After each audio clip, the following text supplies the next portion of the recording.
There is a gap in your diet right now. Not a dramatic one, a quiet one. The kind that only shows up years later on a lab report. 15 foods, not powders, not pills. Real food, the modern plate quietly left behind, one shopping trip at a time. Number 11 is one of the most under-eaten foods in the country, and the shortfall shows up almost exactly on national nutrition surveys. Number 4 used to sit on nearly every dinner table in America. Now plenty of folks go years without ever touching it. Number 7 surprised me the most. Most folks are certain they get enough of it. The research says otherwise, for almost everyone. None of this is about blame. Farming changed, soil changed, your plate changed right along with it, whether you noticed or not. The most overlooked nutrients on this list are not rare. They are sitting in the produce aisle, the canned goods, even the spice rack, completely unnoticed. 15 foods, what each one does, why the modern plate lost track of it, and how to put it back. I spent 20 years as a registered nurse. Nothing here replaces your doctor. But the evidence is real, and most of it never makes it past the waiting room. Let us start with the one most people are certain they already get enough of. They do not. Fish, specifically the small, oily kind, sardines, mackerel, wild salmon. Somewhere along the way, this country traded them for chicken breast and vegetable oil, and something important got left behind on the dock. There is a fat your body cannot make on its own called omega-3. Think of it like the oil that keeps a hinge from squeaking. Without enough of it, everything that is supposed to move smoothly, your heart rhythm, your blood flow, even your mood on a hard day, starts to grind a little more than it should. Research indicates that most American adults fall short of the omega-3 levels associated with healthy heart and brain function, and it is not because the fish disappeared. It is because we stopped reaching for it. Now here is where I have got to be straightforward with you. If you are on a blood thinner, or your doctor already keeps a close eye on your heart, talk to them before loading up on fish oil in any big way. Food is generally gentler than a supplement bottle, but omega-3 does thin the blood a touch, and your doctor knows your chart better than any video ever could. 2 servings a week of a small oily fish is where most of the research settles. My father-in-law used to eat sardines straight out of the tin, crackers on the side, every single Friday like clockwork. Never made a fuss about it. Just did it. A little guidance on choosing them. Since not every can is created equal, look for ones packed in water or their own oil, not soybean oil, and do not shy away from the bones. In a fish this small, they are soft enough to eat right along with the rest, and they hand you a dose of calcium nobody talks about. Here is the other half of this story. It is not only that we eat less fish these days, it is that we eat far more corn oil and soybean oil than any generation before us, and those tend to pull the body's balance in the opposite direction. 2 servings a week will not undo decades of that shift overnight. Slow, steady, that is how bodies actually change. Small, oily fish also carry a good dose of vitamin D, another nutrient this country runs short on more than most people realize, especially anyone living somewhere the sun goes into hiding for half the year. 2 nutrients out of 1 simple can. That is not a bad trade for the effort of a can opener. Liver. I know. Half of you just made a face, and I understand it. It is not exactly a crowd favorite anymore. But it used to be. Our grandparents ate it without a second thought, and there was a reason beyond just not wasting the animal. Liver, and to a smaller degree eggs, carry a nutrient called choline. Think of choline as the delivery driver for your brain. It hauls the raw material your nerves use to send signals, one to the next, all day long. Evidence suggests a large share of adults do not get enough of it, and choline is not something most multivitamins even bother including. You do not need much, and you do not need it often. A small serving of liver once a week, or a couple of whole eggs most days, covers a lot of ground. If liver is not for you, plain and simple, eggs will do the job. Just do not toss the yolk. That is where nearly all of it lives.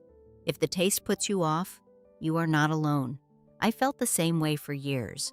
A small amount ground into meatloaf or a simple burger disappears almost completely, texture and all, while the choline still comes along for the ride. While the A bit of pate on a cracker works too, if you can find one without much added salt. One honest note here, since more is not always better, liver also carries a heavy dose of vitamin A, and your body stores that rather than flushing it straight out. Once a week is genuinely plenty. Every single night would be pushing a good thing too far, so keep it occasional and let the eggs cover the rest of the week. Liver was also long prized for its iron, back before anyone had a name for the kind of tiredness that will not quit. That iron comes in a form the body absorbs more easily than the kind found in spinach or beans, which matters a bit more the older we get, when absorption tends to slow down a step. A bottle of multivitamins promises a long list of nutrients right there on the label, and choline is very often missing from that list entirely. Real food, in this case, is quietly doing something a lot of supplement aisles are not. Fermented food, sauerkraut, kefir, kimchi, the real kind, sitting in the refrigerated section, not the shelf-stable jar swimming in vinegar. Our great-grandmothers fermented out of necessity before refrigeration. We do it now, when we do it at all, almost by accident. Your gut is home to trillions of tiny residents, and fermented food feeds them, the live cultures they actually thrive on. Picture your gut like a garden bed. You can plant all the right seeds, fiber, vegetables, whole grains, but without live organisms already established in the soil, a lot of that good work goes nowhere. Research points to fermented food supporting a more diverse, more resilient gut community, and diversity down there is linked to steadier digestion and a calmer immune response. A small serving, a few tablespoons, most days of the week, is plenty. Start slow if your stomach is not used to it. Mine sure was not, the first few times. Real. That is the whole point. Not a supplement pretending to be food, actual, living food. Here is a detail that trips a lot of people up at the store. If a jar sits on a regular shelf and has been pasteurized, the heat used to make it shelf-stable also kills off the very cultures you were shopping for in the first place. Check the refrigerated section and look for the word raw or unpasteurized right there on the label. Truth be told, making your own is almost embarrassingly simple. Shredded cabbage, a bit of salt, a clean jar, and about a week of patience on the counter is nearly all it takes.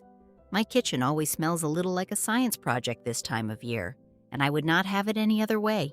Nearly every culture on Earth arrived at some form of this long before refrigeration ever existed. Cabbage across Europe, yogurt through the Middle East, miso in Japan. Different continents, thousands of miles apart, landing on the very same quiet wisdom, over and over, entirely on their own. If your digestion has felt sluggish for years, or you pick up every cold that passes through, it is worth asking whether your gut community has had anything decent to eat lately.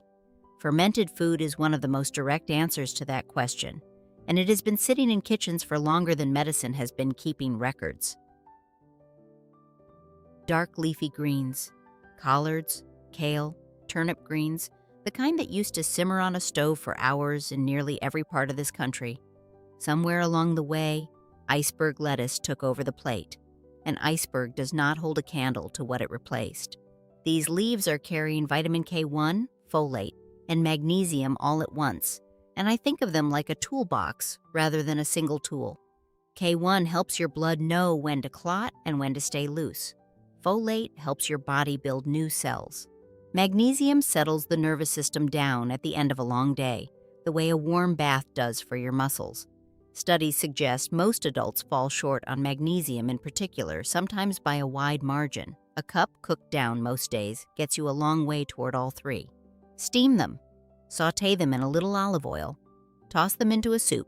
However you can get them in. Get them in. Simple as that. One quick note on cooking method, since it does make a difference. Boiling these greens in a big pot of water and pouring that water down the drain takes a fair share of the nutrients with it. A light steam or a quick sauté and a splash of broth keeps far more of the good stuff where it belongs, in the greens, not the sink. Out here, collards are about the toughest thing in my whole garden. A hard frost sweetens them right up instead of killing them off, and I have pulled leaves from under a dusting of snow more than once. Stubborn plant, reliable plant. Folate in particular plays a role in keeping a certain marker in the blood, homocysteine, from climbing too high, and research has tied elevated levels of that marker to a heavier load on the heart over time. One more quiet reason a plate of greens earns its place at supper. If greens are new territory for your kitchen, collards and kale freeze well after a quick blanch. That means a single farmer's market trip in summer can stock the freezer for months, and a frozen handful into soup on a cold Wednesday takes all of 30 seconds to add. Brazil nuts. Odd-looking things, and aren't they big, pale, almost architectural? But they are carrying something most American soil simply does not have much of anymore. Selenium is a trace mineral, and your thyroid leans on it heavily to keep your metabolism running at a steady pace. Decades of the same fields being farmed over and over has thinned out the selenium sitting in a lot of U.S. topsoil. And when the soil runs low, so does the food grown in it. Evidence indicates that even a modest, consistent intake of selenium supports thyroid function and the body's own internal rust-fighting defenses. Here's the part folks find hard to believe. 1 or 2 Brazil nuts a day is genuinely enough, not a handful. 2. Any more than that, and you can actually tip past what your body wants. A small jar in the pantry lasts a family a good long while. It is worth knowing why these particular nuts carry so much selenium in the first place. The trees grow in soil across the Amazon basin that happens to run naturally rich in the mineral, in a way most farmland does not anymore, after generations of the same crops pulling the same nutrients out year after year without much given back. And since we are being honest about limits, taking in far too much selenium over a long stretch can cause its own trouble. Brittle nails, a garlic-like smell on the breath that has nothing to do with garlic. 2 nuts a day sidesteps all of that entirely, so there is no need to reach for more. If Brazil nuts are not to your taste, the sardines and eggs we already talked about today carry a smaller amount of selenium too. It is rarely just one food doing all the work by itself. Usually, it is a handful of them, overlapping quietly across the week. Indigenous communities across the Amazon have gathered these nuts as a staple food for generations, long before anyone isolated selenium as a nutrient on a page. Tradition got there first, same as it does with a fair number of things on this list. Blueberries, and specifically the wild, smaller kind you will find in the freezer aisle more often than fresh. Little things, deep, almost black-blue color. That color is not decoration. The deep pigment in these berries comes from compounds called anthocyanins, and they act something like a rust-proofing coat on your cells, slowing down the everyday wear and tear that builds up year after year. Research suggests the smaller, wild varieties carry a noticeably higher concentration of these compounds than the larger cultivated berries bred mostly for size and shelf life. Not a bad berry, the big one, just a different berry entirely. A handful, frozen or fresh, tossed into oatmeal or eaten plain off the counter, most days of the week. My grandchildren go through a bag faster than I can restock it, and truth be told, I do not mind one bit. Frozen actually holds its own quite well against fresh here, since wild blueberries are typically picked and frozen right at their peak, locking most of those compounds in place. No need to feel like the freezer bag is the lesser option. Some months of the year, out here, it is the only sensible one. The birds in my garden have never once needed convincing on this point. I lose a fair portion of my own bushes to them every July. And honestly, watching them work through the branches is one of my favorite parts of the whole season. Some of the research on these particular compounds has focused on memory and clear thinking as the years go on, and while no berry is going to turn back the clock, evidence suggests a steady habit of eating them is linked to a slower pace of decline in some of that thinking over time. Blackberries, purple cabbage, and even purple sweet potatoes carry some of these same pigmented compounds, so if blueberries are out of season or out of budget, color is generally a decent guide. The deeper and darker the purple, the more of this particular family tends to be along for the ride. Pumpkin seeds. The very thing most folks scrape out and throw straight in the trash every autumn without a second thought. Shame, really, because that discarded pile is one of the most concentrated sources of 2 minerals most people quietly run low on. Magnesium and zinc, side by side in the very same seed. Magnesium is the mineral behind a good night's sleep and a calm nervous system. Zinc backs up your immune defenses and helps wounds close cleanly. Most people assume a normal diet covers both. Research says otherwise for a surprising number of adults, especially past middle age when the body absorbs minerals a little less efficiently than it used to. A small handful, roasted plain or lightly salted, a few times a week does real work here.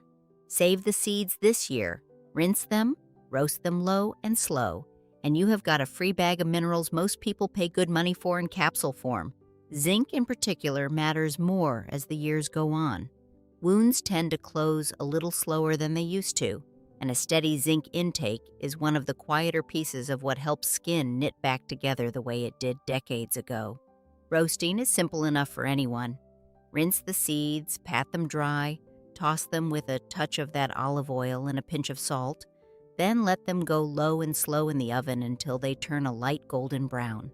20 minutes, give or take, and you have got a snack that beats anything from a vending machine. A small handful in the evening, rather than earlier in the day, is when I tend to reach for mine. Magnesium has a reputation for helping the body settle down toward the end of the day, and there is no harm in stacking a good habit onto a good time of day. Sunflower seeds and sesame seeds carry their own worthwhile minerals too, so rotating through a few different seeds across the week, rather than leaning on just one favorite, tends to cover more ground in the end.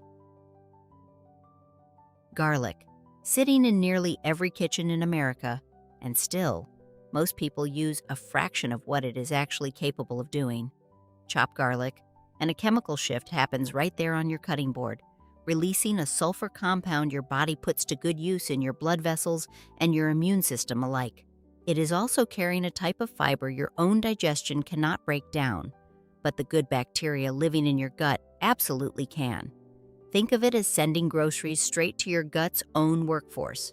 Evidence indicates this kind of fiber helps that workforce grow steadier and more diverse over time. Here is the trick nobody tells you. Chop or crush your garlic, then let it sit for about 10 minutes before you cook it. That short wait gives the chemical shift time to fully happen before the heat of the pan slows it down. Small habit, real difference. People have leaned on garlic this way for a remarkably long stretch of history, across cultures that never once spoke to each other, the Mediterranean, Asia, corners of the ancient world thousands of miles apart, all reaching for the same bulb for much the same reasons, long before anyone had a laboratory to explain why. Raw garlic carries the strongest version of that sulfur compound, cooked garlic a gentler one, and both have their place. A little raw, minced into a dressing, alongside plenty more cooked into your everyday meals, covers the ground nicely without asking you to eat like it is a dare. Research has also looked at garlic alongside blood pressure numbers specifically, and a fair number of those studies point to a modest real effect when it is eaten consistently over months, rather than as a one-time dose right before a doctor's appointment. Onions, leeks, and shallots belong to this same family and carry a gentler version of the same sulfur compounds, so a kitchen that leans on the whole allium family, not garlic alone, tends to get a broader spread of the benefit across the week. Olive oil. Real olive oil. Extra virgin. Not the pale, watered-down blends sitting on a lot of store shelves these days, with a label that stretches the truth more than a little. Good extra virgin olive oil carries plant compounds called polyphenols, and one of them, oleocanthal, actually gives fresh oil that sharp, peppery bite at the back of your throat. That bite is not spice. It is the compound itself, doing its work as you swallow it. Studies point to these compounds calming down the same low-grade internal fire that sits underneath a long list of everyday complaints: stiff joints, tired blood vessels, a body that just feels older than it should. A couple of tablespoons a day, used on food that is already cooked or lightly warmed rather than blasted at high heat, keeps most of those compounds intact. And if a bottle does not make you cough even a little going down, dearie, it is probably not doing much for you at all. A few things to look for on the bottle. A harvest date, rather than just a best by date, a dark glass bottle instead of clear, and the words, cold pressed. Olive oil fades over time and under light, the same as most anything fresh does. So newer is genuinely better here. This is the same oil sitting at the center of the Mediterranean pattern of eating that researchers have studied for decades now, and the olive itself tends to get the credit, when really, It is this oil doing a fair share of the quiet work underneath it all. Good extra virgin olive oil is actually more stable under heat than most people assume. Research shows it holds up better than a lot of the seed oils people switch to for cooking. Where it does pay to save the good bottle is for finishing. Drizzled raw over a finished dish, you get the full polyphenol benefit without any heat loss at all. Keep the bottle somewhere cool and dark, a cabinet rather than a spot right beside a warm stove, and it will hold on to its character for months longer. Heat and light are really the only two things working against you here. Seaweed, kelp, nori, dulse, whatever form you can find it in. Not exactly a staple on the American table, and that absence has quietly cost us something. Iodine is a small mineral with an outsized job. Your thyroid depends on it to set the pace for nearly every system in your body, your energy, your temperature, your metabolism. For decades, iodized table salt filled that gap without anyone thinking twice about it. Now, so much of our sodium comes from packaged and restaurant food using non-iodized salt that the gap has quietly reopened. Research indicates iodine intake dropped sharply between the 1970s and the 1990s and has largely stabilized since, though certain groups, including women of childbearing age and anyone who avoids dairy, still tend to fall short. A sheet of nori wrapped around rice, a pinch of dried dulse crumbled into a soup a few times a week, that is genuinely enough for most people. No need to overdo it. Your thyroid wants steady, not a flood all at once. Not all seaweed tastes the same, so it is worth knowing your options. Nori is mild and slightly sweet, the kind wrapped around sushi rice. Dulse has a smokier, almost bacon-like flavor when it is crisped in a dry pan.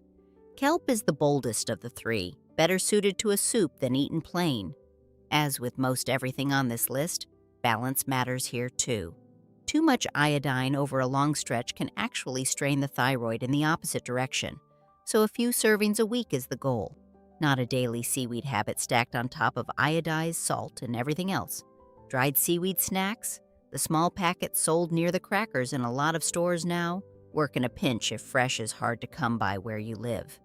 An Asian grocery, if you have got one nearby, will usually carry a far wider selection than the average supermarket does. Fish, the very thing we open with today, also carries a fair amount of iodine alongside its omega-3, which is one more reason that first food on this list is doing more than one job at once. Bone broth, simmered low and slow, bones and connective tissue, and all the parts of the animal most modern shopping carts skip right past on the way to the boneless, skinless chicken breast. Muscle meat is loaded with one particular amino acid, but connective tissue carries a different one almost entirely, glycine. Glycine is not just a filler amino acid sitting quietly in the background, it is the one your body needs to actually balance out all that muscle meat protein most people already eat plenty of. Think of it like the calm counterweight on the other side of the scale. Evidence suggests glycine supports joint tissue, skin repair, and even a steadier night's sleep for a fair number of people. A mug of broth, plain or built into a soup, a few times a week does the job. It simmers for hours, and there is something almost meditative about a pot doing quiet work on the back burner while the rest of the day carries on around it. Now, was it my mother or my aunt who first showed me how to keep that pot going for 2 full days straight? Honestly, I could not tell you anymore. Doesn't matter. The lesson stuck regardless. You do not need to buy special bones for this. Save the carcass from a roasted chicken, toss it in a pot with water, a splash of vinegar to help draw the minerals out, an onion, a few carrots, and let it go on low for the better part of a day. Broth freezes beautifully, so there is no reason to make a small batch. A big pot, portioned into jars or bags in the freezer, means a mug of it is only ever a few minutes away on a cold evening, which out here is most evenings for a good stretch of the year. For anyone dealing with stiff knees or achy hands most mornings, this is worth a real trial alongside whatever your doctor already has you doing. Not an overnight fix, nothing on this list works that way, but a few months of a regular mug is a reasonable low-risk thing to add to the routine. Not every carton on the store shelf delivers the same thing. A broth worth buying should turn to a soft jelly once it cools in the refrigerator. That wobble is the collagen doing exactly what it is supposed to. If a broth stays completely liquid even cold, There likely was not much bone in the pot to begin with. Mushrooms. Most of what sits in the grocery store was grown entirely in the dark, and that detail matters more than you would guess. Mushrooms left out in real sunlight for even a short while start producing vitamin D, the very same way your own skin does. Alongside that, they carry a compound called ergothioneine, sometimes called the longevity mineral in the research world, though I will not overpromise what that means for any one person. Studies suggest it acts as a kind of internal rust guard for your cells. Most people, especially anyone up here in a cloudier climate, run low on vitamin D for a good stretch of the year. A simple trick: set your mushrooms gill side up on a sunny windowsill for an hour or two before you cook them. It genuinely raises the vitamin D content, and it costs you nothing but a little patience. Sautéed in a bit of that olive oil we already talked about, a cup a few times a week rounds this one out nicely. Shiitake and maitake in particular carry a good deal more of that ergothioneine than the plain white button mushrooms most stores default to, though even the ordinary ones benefit plenty from that windowsill trick we just talked about. I keep a shady, damp corner behind the shed for a small mushroom log, more out of curiosity than anything else. It is slow going, and it is not for everyone, but there is something satisfying about growing food in the one corner of the garden that gets no sun at all. Beyond the vitamin D, mushrooms as a whole have also been studied for their effect on the immune system, and while the research is still filling in plenty of detail, traditional use of mushrooms this way goes back centuries across several very different corners of the world. Give mushrooms room in the pan when you cook them. Crowd them together and they steam instead of browning, and that browning is where a lot of the flavor, and by most accounts a good bit of the nutrition, actually becomes more available to the body. Beans and lentils. Cheap, simple, sitting in nearly every pantry, and still, most people eat the same one or two kinds on repeat if they eat them at all. Fiber is not one single thing, it is a whole family, and different beans feed different corners of your gut community.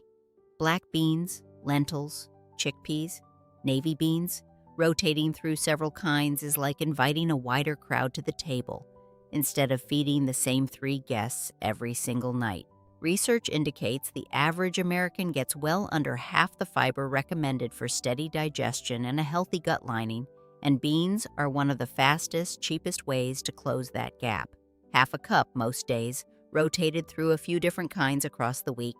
A pot of lentil soup on a Sunday will carry you through most of the week if you let it. Cheap, filling, doing more work than people give it credit for. If beans, and you have not always gotten along, a little preparation goes a long way. Rinsing canned beans well under running water, or soaking dried beans overnight and discarding that water before cooking, clears out a good share of what causes the trouble in the first place. There is also a protein tucked in alongside all that fiber, which is part of why a simple bowl of beans keeps you fuller, longer, than most people expect from something this plain and this cheap. On a fixed income, or really any budget at all, this is about as much nutrition as $1 can buy anywhere in the grocery store. A bag of dried lentils costs next to nothing and stretches across more meals than almost anything else on this list. Canned beans are every bit as nutritious as dried, contrary to what a lot of folks assume, so there is no need to feel like the shortcut is somehow the lesser choice on a busy week. Rinse them well, and they are ready in the time it takes to open the can. Grass-fed butter and eggs from hens that actually get to walk around on real pasture, different from the grain-fed version sitting in most dairy cases, in a way you cannot see just by looking at the label. Vitamin K2 is the quiet partner to the vitamin D we already talked about with those mushrooms. Where D helps your body absorb calcium, K2 acts like a traffic director, telling that calcium exactly where to go, into your bones, where it belongs, and away from your arteries, where it very much does not. Research suggests animals raised on fresh green pasture produce noticeably more K2 in their milk fat and eggs than animals raised mostly on grain.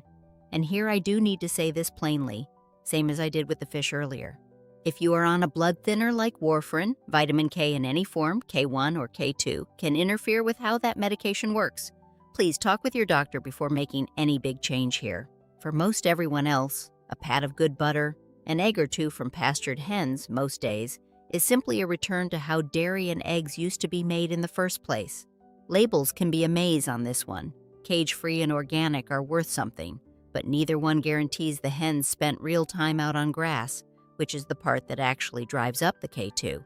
Pasture-raised is the phrase to look for specifically, and a farmer's market vendor can usually tell you exactly how their animals live, in a way a grocery store label never quite can. It costs more, I will not pretend otherwise, but a little goes a long way here. A pat of butter, an egg or two, so the extra cost per week ends up smaller than it looks on the price tag alone. This one matters more than people expect for bone density specifically, which is no small thing for a lot of us past a certain age. Getting calcium into the diet is only half the equation. K2 is the part that makes sure that calcium actually ends up where you want it. Bananas and potatoes, skin and all, two of the most ordinary foods on this entire list, and still, one of the most underconsumed minerals in the country is sitting quietly inside both of them. Potassium works as a kind of counterbalance to sodium, and the modern plate leans heavily towards salt and light on potassium, which is close to the opposite of how the human body was built to run. Picture a seesaw. Most people's diets have one side loaded down and the other side nearly empty. Evidence indicates that shifting even a little more potassium onto the plate helps steady blood pressure for a real portion of the population. A banana, a baked potato with the skin left on, most days of the week, goes a long way toward leveling that seesaw back out. Simple, ordinary. Sitting in the produce aisle this whole time, waiting to be noticed again. The potassium in a banana stays pretty stable whether the peel is yellow or spotted. What does change as it ripens is the sugar. Resistant starch converts to something easier to digest, and the antioxidant content actually rises. No need to reach for the greenest bunch thinking it is the more nutritious choice. White beans, avocado, and winter squash round out the list nicely if bananas and potatoes get repetitive after a while. The mineral is the point here, not any one single food carrying it. Blood pressure is one of the more common conversations I hear about from folks watching this channel, and potassium is one of the plainest, cheapest pieces of that puzzle, sitting right there in the produce aisle the whole time. Sweet potatoes belong on this same short list, carrying a solid dose of potassium alongside a good bit of fiber, which makes them one of the more complete single foods you could reach for on a night when cooking feels like a lot to ask. Out of everything on today's list, potassium may be the one where the gap between what we eat and what our bodies are built for is widest. Our ancestors ate far more plant food than most of us do now, and potassium was simply part of the background of every meal. Getting it back does not require a dramatic overhaul, just a banana on the counter and a potato in the oven a few times a week. Now 15 foods, 15 quiet gaps, all of them sitting closer than most people ever stop to notice. Not one of them replaces a conversation with your own doctor, and not one of them was ever meant to. What struck me most, putting this list together, is how ordinary nearly all of it is. No exotic powders, no miracle jar, just food, grown the way the Creator seems to have intended it, before we complicated it half to death. Pick one, just one, off this list, and let it earn a regular spot on your plate this week. Small, steady changes tend to outlast the big dramatic ones anyway. That has been true in every garden I have ever kept. Add one food this week, then another next week, and within a couple of months, without much fanfare, your plate looks entirely different than it does today. That is really all this ever comes down to. If this kind of thing is useful to you, consider subscribing. I put a new one of these together every week, and I would be glad to have you along for it. Here is my garden fence question for you this week. Out of these 15, which one is already sitting in your kitchen right now, completely unused, and which one are you going to actually put on the shopping list? Tell me down in the comments. I read every single one. None of this requires perfection. Just a little more attention, paid to what is already sitting in your kitchen and your garden, week after week, plate after plate. Be well, friends. Be blessed, and take good care of the body you have been given.